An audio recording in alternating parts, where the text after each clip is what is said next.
5/2026 रोजी रात्री 12:30 वाजण्याच्या सुमारास कुर्नेवाडी गावच्या हद्दीत मिसाळ वस्ती या ठिकाणी राहणारे प्रल्हाद मिसाळ आणि त्यांची पत्नी सुलाबाई मिसाळ हे एक वृद्ध दाम्पत्य आहे.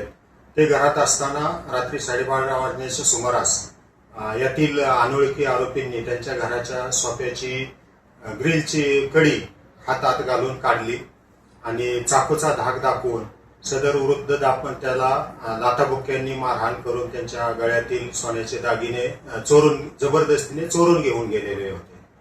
सदरची माहिती मिळताच म्हसवड पोलीस स्टेशनने तात्काळ घटनास्थळी धाव घेतलेली आहे आणि त्या ठिकाणी फिर्यादी यांच्याकडून माहिती घेतली आणि तात्काळ आरोपीचा शोधही सुरू केला.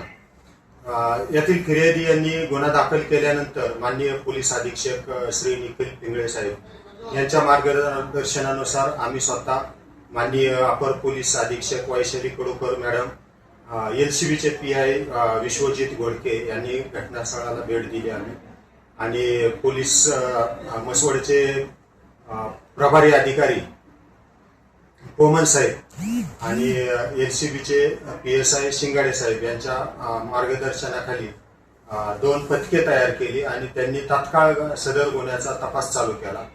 सदर गुन्ह्याचा तपास त्यांनी तांत्रिक कौशल्याच्या आधारे तसेच गोपनीय बातमीदारांच्या मार्फत तपास केलेला आहे आणि त्यामध्ये त्यांना 48 तासातच यश आलेलं आहे आणि यातील एकूण 7 आरोपींना त्यांनी अटक केलेली आहे. त्यापैकी 2 विधी संघर्षित बालक निष्पन्न झालेली आहेत. सदरचे 5 मोठे वयाने मोठे आहेत आरोपी आणि 2 विधी संघर्षित बालक आहेत. त्यांना सगळ्यांना अटक केल्यानंतर त्यांची आता 9 तारखेपर्यंत पोलीस कस्टडी रिमांड आहे. सदर आरोपींच्याकडे तपास केला असता सदर गुन्ह्यात 72,000चे एकूण दागिने गेलेले होते, सोन्याचे आणि रोख रक्कम. त्यापैकी सुमारे 65,000ची दागिने आणि रोख रक्कम जप्त करण्यात आलेली आहे.